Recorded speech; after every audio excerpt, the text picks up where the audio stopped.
love boxing to this day. Jeez. I don't know what it is. There we go. Okay, Reeks Boxing.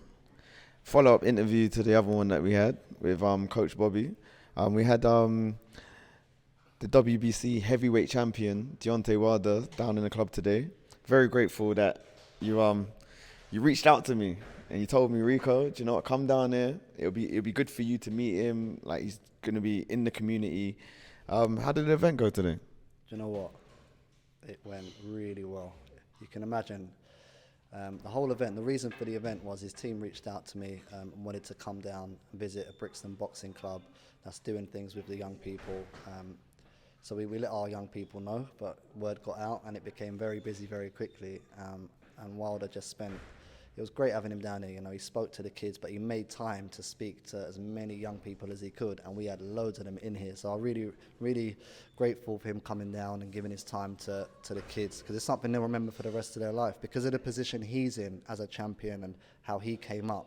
You know, a lot of kids, they all know him, they all look up to him, so his words carry a lot of power. And these are the type of people that we need in our community like this, in the heart of Brixton, to come in and speak to our young people and tell them, do you know what, I did it, you can do it.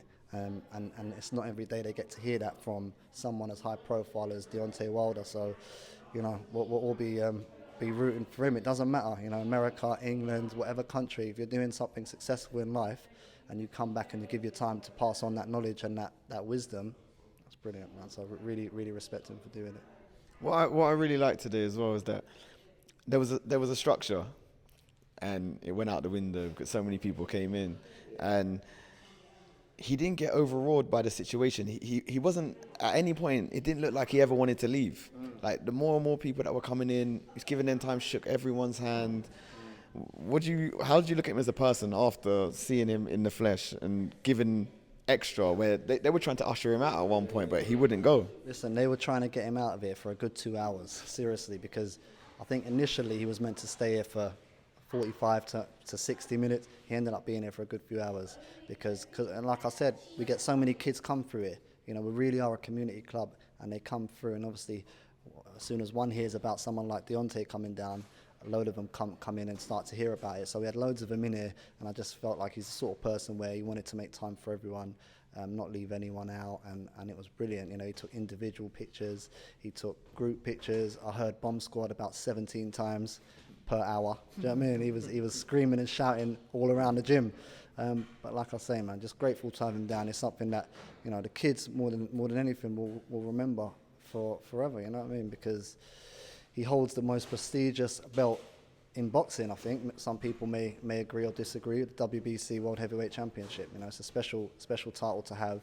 And who knows, you know, he's going to go on to fight big fights. And we may be looking at the best heavyweight in the world. You know, it'll be interesting to see what happens with him. But regardless of that, you know, we'll support him like we support our own, you know, because he made time for us. So respectful for him. Don't forget the hundreds of to this day. Yeah, that too. That too. I don't know how the guy kept. He ain't going to be able to talk tomorrow, I don't think. But he must be used to it by now.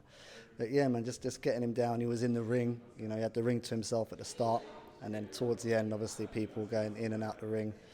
But one thing I will say is that Deontay Wilder got the real Brixton today. You know, he had people from the older generation, the Brixtonians that been in Brixton for decades, come through, from the kids to everyone in between. You know, so I think that's what he was looking for, and you know, he came down, and like I said, he made time to speak to as many people as he could, and that was it. You know, that was it. So, good thing.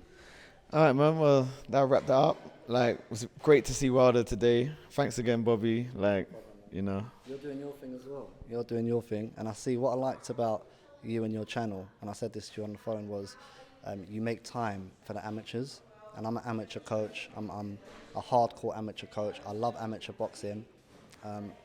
I dedicate, like many of our coaches here, we dedicate a lot of time and effort into the sport. And to see what you're doing, I saw you at Haringey, you know, interviewing the boxers after their bouts, asking them how they found it. And, you know, you're putting amateur boxers on the map.